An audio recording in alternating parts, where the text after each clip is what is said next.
No, no, I get up. No, no, no, no, I get up. No, no, can't deny it. No, no, I get up. No, no, I get up. No, no, I get up. Nelson Mandela once said, "We can change the world and make it a better place. It is in our hands to make a difference." Welcome to the Before Smiles Talk Show, a show that is purposely to promote and celebrate charitable acts by individuals and organizations. My name is Sibri. Don't go nowhere. We'll be right back. No, no, I get up.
Welcome back. If you just tuned in, this is the Before Smiles Talk Show. Today, our guest is a very important person, someone I consider a hero. He has been touching and impacting lives of so many people in Ghana. Chef Elijah Addo. Welcome, sir. Thank you for having me on your show. Thank you for coming. It's a great honor to have you here. Chef, we'd want to find out, how did the whole organization come about, Food for All Africa? It all started through my line of profession as a chef. I happened to work for a hotel on the Ring Road around Nima overhead. Okay. And every morning there is this mentally challenged man who will come sharing food to people are under the Nima Bridge. Okay. And I later saw that he actually comes to the hotels where we work early in the morning, Okay. pick the food we throw into our trash bin. And then as well go to street food vendors around Nosu to pick leftover foods. Then we'll put it in small bags. So one day when I caught him in the act, I said, let me find out from him why he does that. And so I said, I didn't think I would be saying now they are common crop for or them or quines. And it was like semanya wine. Wow. And that single response stick with me for a very long time. I kept reflecting that I'm fortunate to be someone who once was an orphan, but find a passion with food, got employed, to a certain point came out of poverty because of my passion for cooking. Wouldn't it be a privilege for me to connect food around me to people who don't have access to it? So I thought about it, and at a point I said, let me start a foundation. Okay. So I spoke to other chefs, and we started what was then known as Chefs for Change Ghana Foundation. The foundation, principally, what we did was to task chefs in different hotels and restaurants to gather all food that is left after the buffet or events at the hotel and the restaurant, and then we connect it to the closest beneficiary. So a hotel like Alisa Hotel, because it's close to the Accra Psychiatric Hospital, will just have to call them to say that, look, we have food. Can you bring some pans for them? So that was what we were doing. Then I realized food waste in Ghana actually was not just limited to the hotels and restaurants. It goes beyond even in our homes.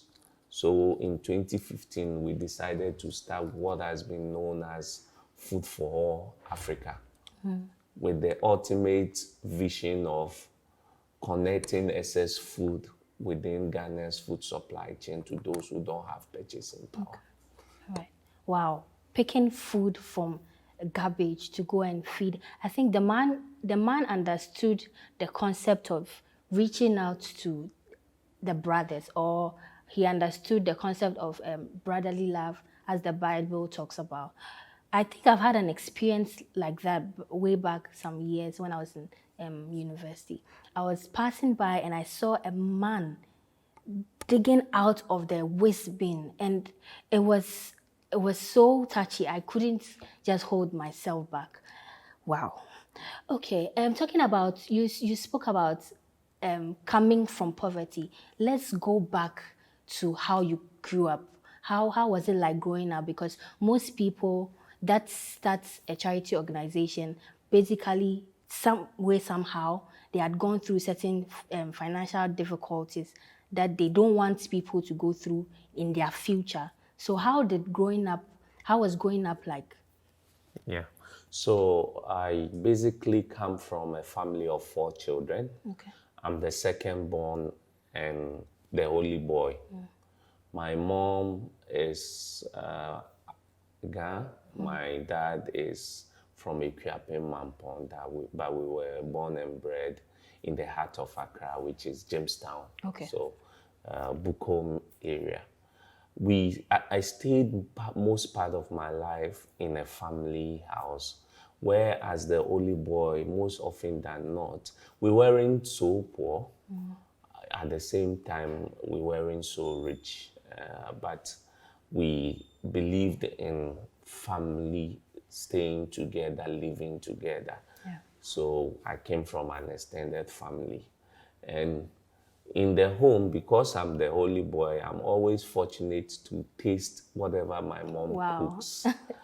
And that was one of the main binding forces between myself and the relationship I had with my mom.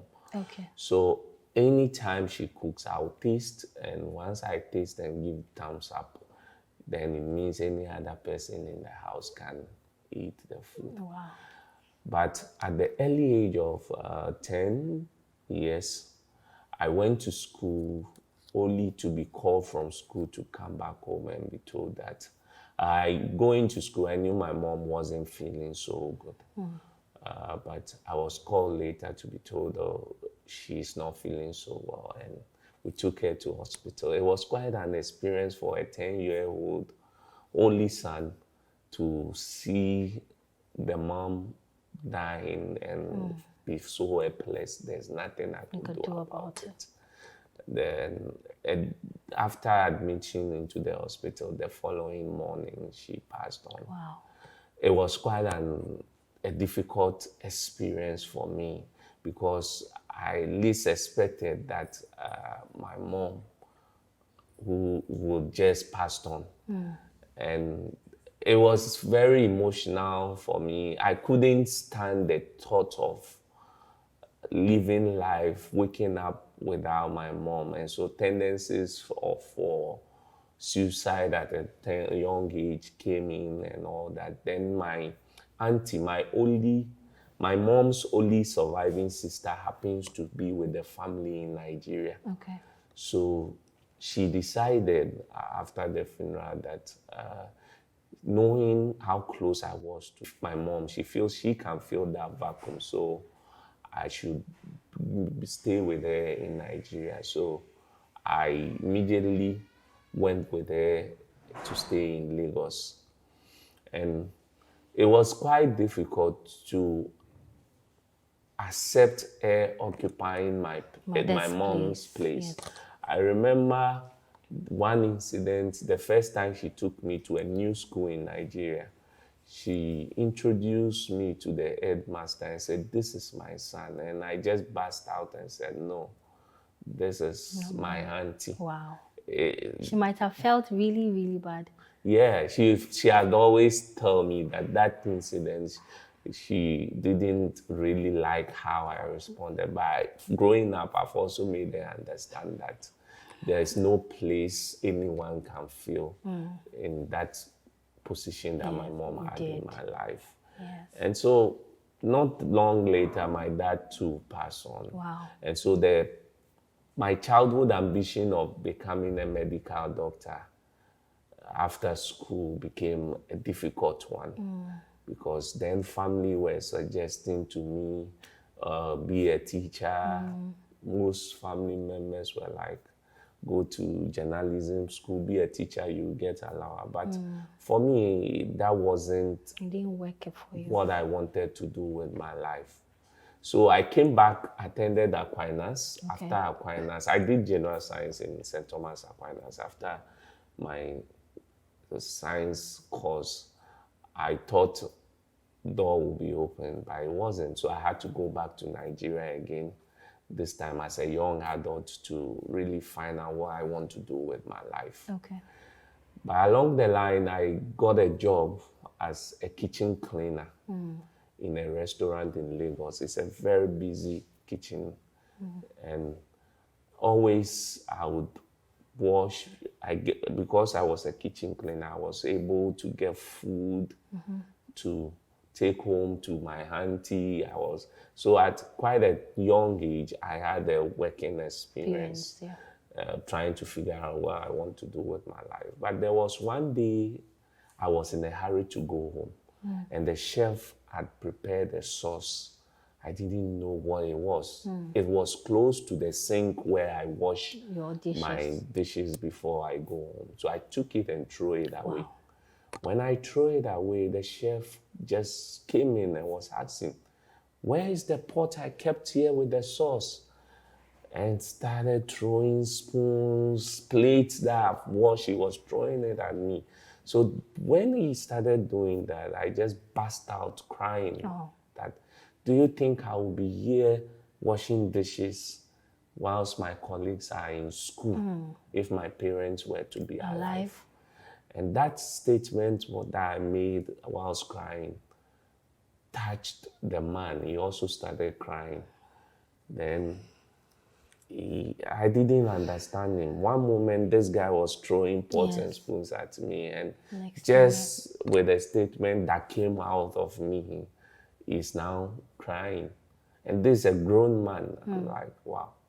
Then later, he sat down with me to get to know more about me. Okay. Apparently, he had also been in a similar situation. He didn't have any parents growing up, and it was through a benevolence of someone that he became a chef. Okay. So he started opening up his kitchen for me. He became very close to me, to the point that if he says he's preparing this, all he needs to tell me is, "I'm preparing kontomire." The next thing, I'll bring all the ingredients he needs for kontomire. Wow. So he opened up his kitchen to me to the point where I started exploring about commercial cooking, about what this whole hospitality industry is about. So at a point, he raised the conversation that, what do I now want to do with my life? He knows I'm working, I'm supporting my grandmom to take care of my younger ones back in Ghana. What really do I want to do with my life? And because I've had those kitchen connections with my mom growing up, I felt the kitchen became a place where I was happy. So easily, when that conversation came about, I just was like, I feel my calling is in the culinary sector. But to go to a catering school was quite expensive in Lagos. So what he did was, he was like, he's going to sponsor me.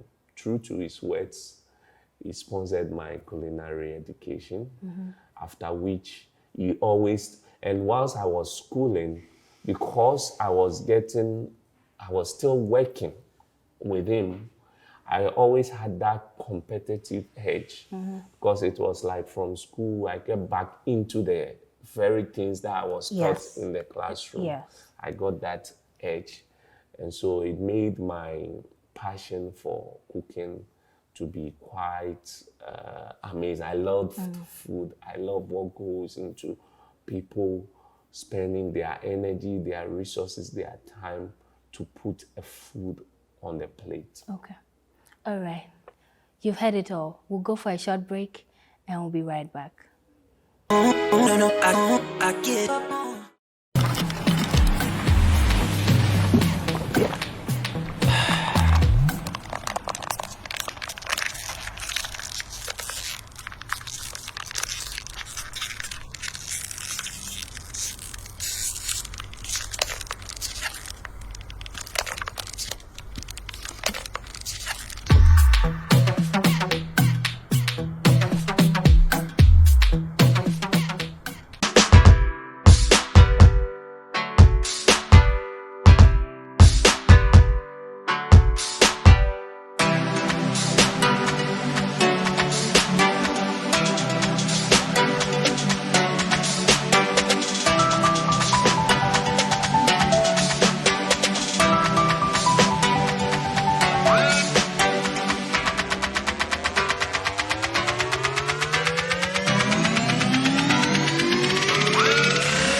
Welcome back.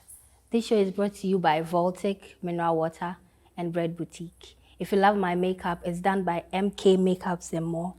You can contact them on 020-2687-307.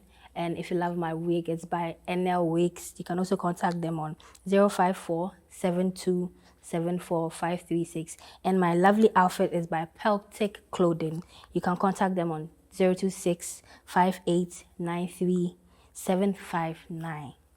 Chef. So the whole concept of being a chef, how did your family take it? Because I know African families or parents, they think cooking is for, or the kitchen is for the lady. You being a man, how did they take it? And your peers or your colleagues, how did they also take it? Well, my family, my extended family, especially my father's side, never were in support of what I really want to do. All they wanted me to do was become a teacher, like I earlier stated. That was what the family, most people in the family wanted. Teachers. Wow. So, whilst I was in Nigeria, that gave me the room for them to know that, well, we said he should become a teacher. The next thing is he's gone back to stay with his auntie in Nigeria. So whatever happens there was. My auntie initially also wasn't so much in support of it, but because I learned a lot about what the commercial hospitality industry was all about and chanced upon a lot of French male chefs who have become so successful at what they do. There's this chef called Paul Bocuse. Okay. It's one of the main architects of modern gastronomy. I got inspired a lot with what he has done. Then there was this British chef who changed the face of cuisine in South Africa, Bill Gaga. So these two people were the source of inspiration, in addition to my mentor who had opened up his kitchen for me. So I just became a chef, and I got the opportunity. What I learned from these chefs were they didn't just cook, but they are able to confidently tell people about the food and the work they do. So I acquired that skills as well. So in the restaurant where I was working in Nigeria, I always come out to interact with some customers and the rest. And I was fortunate once to meet a Lebanese businessman who had business in Ghana and then Lebanese. So in Nigeria, sorry. Okay. And when he came to our restaurant in Nigeria, he got to know I'm a Ghanaian chef working in Nigeria. Then he was like, oh, I've opened a restaurant in Laboni. I want you to come back home. Wow. And that was how I came back home. When I came back home, it was quite difficult for my family to accept what I currently was doing. But knowing what I was doing, and it quickly blew up. I was fortunate to get a TV station in Ghana by then to say that, look, we love how you do your thing, how you're confident as a chef. They just came to our restaurant in Ghana, Accra, and then saw what I was doing and was like, we want you to be on this show. There was this show they called Guess Who Is Coming for Dinner? Yeah. So that platform, I became a chef co-hosting with Nash back in the days. So through that show, my relatives started seeing the importance of what I do as a chef. Wow. And I would sometimes be there and I'll get a call that, hey, yeah, but no, we don't see him in person. When we will see him, it's only on TV. So that kind of even encouraged me more into the whole idea of doing charity as well came up. I'm sure they were more excited about the Queen's how do you call it? The Queen's Award. Award, yes. Well, that for me, sometimes I sit down today and try to connect the dots of things that have happened in my life from the time I lost my mom, from the moment I spent with her in the kitchen and all that. And I feel, let's call it God, someone will call it nature, someone will call it destiny, someone will call it karma. It basically connects both the unfortunates and then the good things that have happened. All did connect in my life to the point where I am. Why am I saying this? Meeting the Queen was not actually something that I had planned. Okay. When I started my charity, at a point I was working with a restaurant in Accra. It was a British-owned restaurant, burger restaurant. Okay. And at that point, I've launched Food for All Africa. Okay. So I was juggling my culinary work with running the charity. It was quite a difficult one. I had the opportunity to go for a training program at Gimpa. And my British boss in Ghana was like, well, I should choose between going for the training and then as well being the chef in the restaurant. And it was a difficult one. Yeah. My wife supported me to make that decision. And I went for the training. So after the training, I had no job. But I learned what it took to run an organization effectively from that training. So after the training, I finished the training in August. I decided we are going to make noise for people to know that there is food going waste in Ghana. So we started a campaign to break the Guinness World Record for the longest table on UN World Food Day on the Oxford Street. And this was myself and a group of young people who believed so much after taking them to places where food are going waste and seeing people on the streets going hungry. Okay. A lot of them became so agitated, they want us to break this record, to make noise about it. We couldn't break the record on World Food Day. We constructed a table to a certain point. But the beauty of that program was that we brought vulnerable people on the streets in orphanages together. Okay. And then we brought people who can afford to together.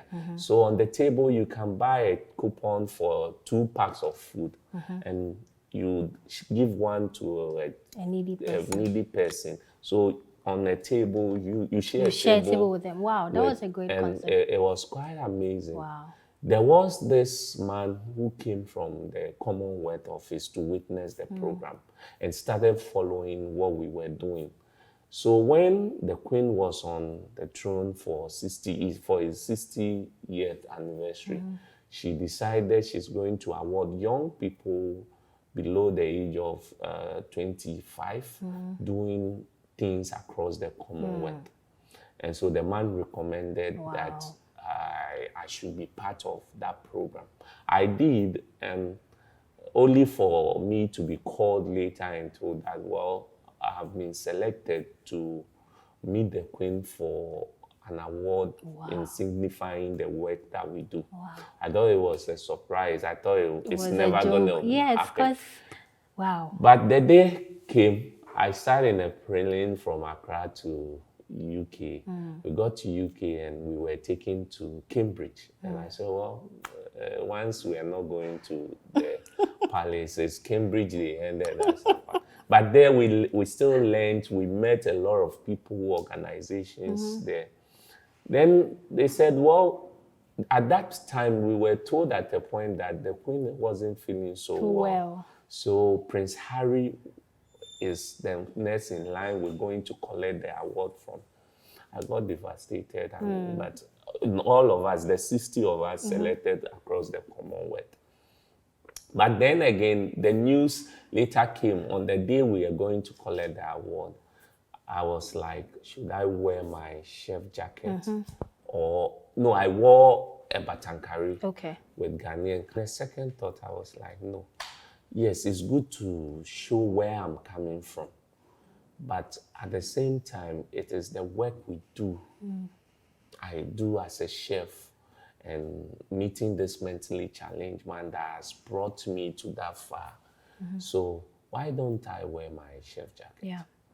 I wore the chef jacket, and a lot of my colleagues that we were going to be awarded, I could hear murmurings where we were going, it is so Why hot. is he wearing it? Everyone wearing traditional, representing, and this guy is wearing his chef jacket in the palace. In the palace.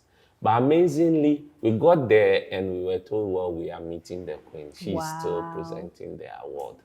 I was third in line to collect my award. I went shaking, and there the Queen was. And just when she was presenting the award to me, she got fascinated. So she was like, are you a chef? Wow. And I'm like, yes, I'm a chef from Ghana. She quickly told me a bit about a time in Ghana, meeting before she met. She had dinner here and all that. Then we had a picture session after the award ceremony. I'm tall, so I'm behind. I was behind. Immediately we finished having the picture session, I could hear people shouting, where's the chef? Where's the chef? Where's the chef? Apparently, the Queen still wanted to know more about what I did. So I had to come in front. And I was lost in that few moments. And she was like, so as she was interacting with us in one of the rooms at Buckingham Palace, then she asked if I would cook for her. What would I do? And out of the moment, I mentioned wache. And the media just blew that, oh, he said wache, he's cooked wache. It's not just wache that I work with the Commonwealth on to develop African recipes. So that created an opportunity for me to go back there and then work to create African recipes so that when there are functions of that sort, it's not just the foreign dishes that we have. And so basically that's how meeting the Queen, it is just the work we do at Food for All that brought me to that far. Wow, that's great. Okay, finally, let's wrap up. I'd like to know, how do you allocate resources or the food that you distribute to these needy people in society? Do you buy them yourself? Do you have sponsorship that people sponsor you with cash food items? Or how do you go about it? And I think I saw somewhere you do school feeding program too. How do you go about getting the resources for the food to be distributed to these people? So we we're a food bank. We operate West Africa's first and largest food bank in Ghana. Okay. So for a food bank, our main resource is to recover the excess food along the supply chain. So we work with big supermarkets, we work with manufacturers, importers, farmers to recover perfectly edible foods they can't sell. Sometimes they can't sell because it's a month, 2 months before it goes off. Once they put it on the shelf from their warehouse, definitely people will go for the one that had a longer shelf life because they are paying for it.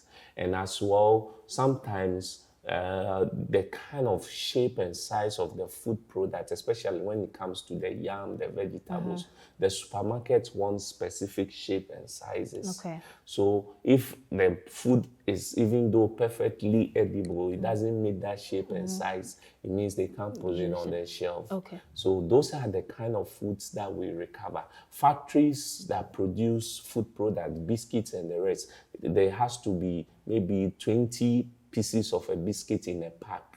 But as the machine puts the biscuit in there, it makes some 5, some 4, some 14, some 15. Yeah. It doesn't, they won't bring that 20 because their standard is 20. Yeah. It means whatever comes out 15, they can't bring it on the market. Okay. So what do? They have to usually throw it away. Wow. So we save them cost by coming in to recover it. And then we have 2 ways of beneficiary. We have beneficiary organizations, community-based beneficiary organizations, through which we reach vulnerable people through. And then we have direct beneficiaries, which are aged people, children in communities, in some orphanages that we also work with. So this food we recover goes to them. And then as well, we also have some individuals and organizations that give us funding to actually buy what we don't get from the shops. So we buy, but 85% of the food we share is actually through recovery. Okay. And then the remaining 15% we usually buy. When it comes to our school feeding program, there are schools that currently are not under government feeding program, and they are located in communities that have corporate interest. Companies have businesses and investments there. So take Obuasi, for instance. There are schools in Obuasi that doesn't have school feeding program. Okay. But it is Anglo Gold Ashanti area.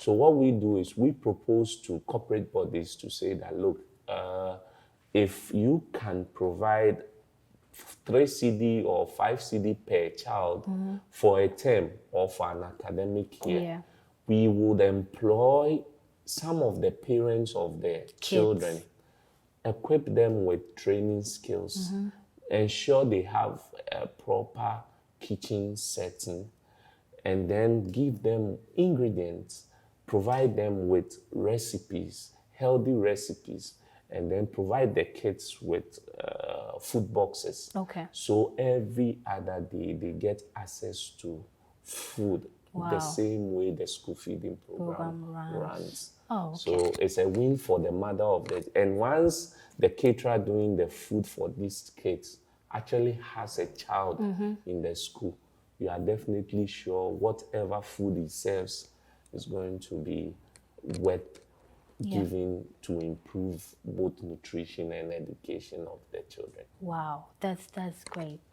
That's because looking at the idea of getting the mothers of these kids into the whole cooking for them is also an opportunity for them to be a blessing to other children who are not theirs.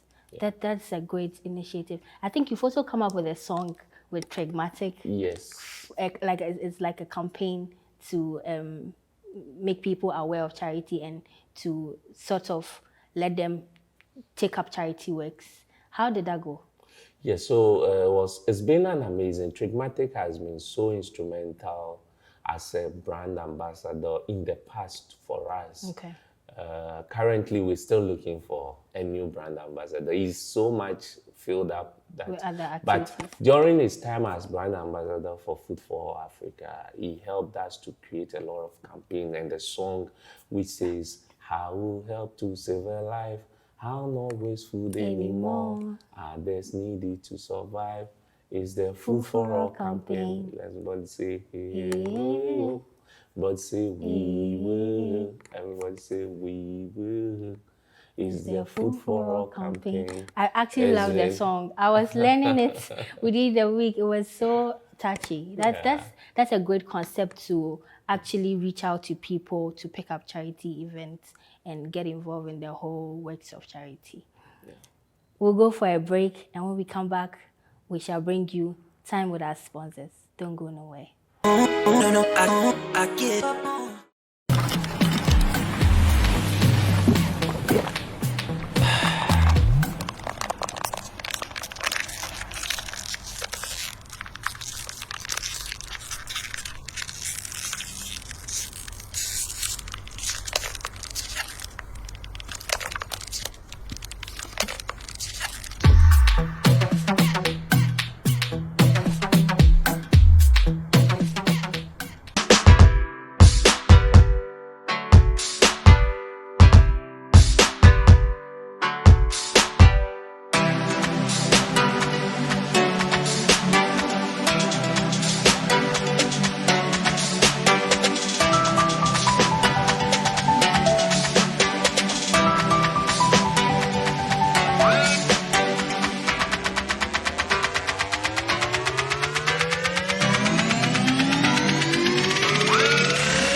Welcome back, and this is the time with our sponsor segment.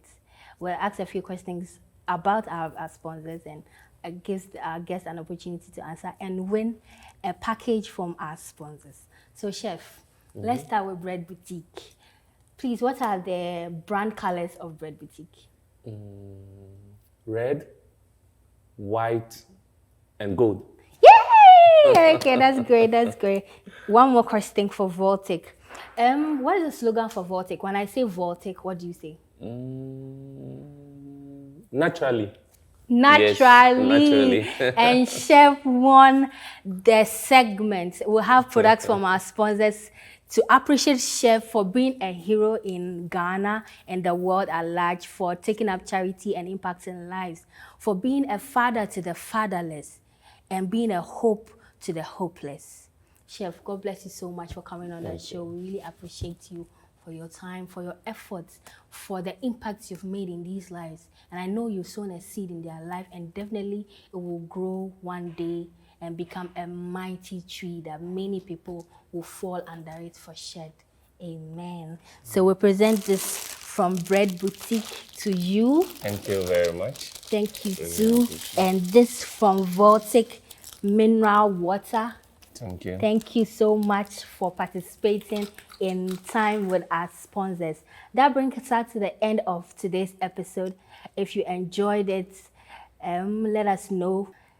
Until next week, it's bye for now. I get up. I get up.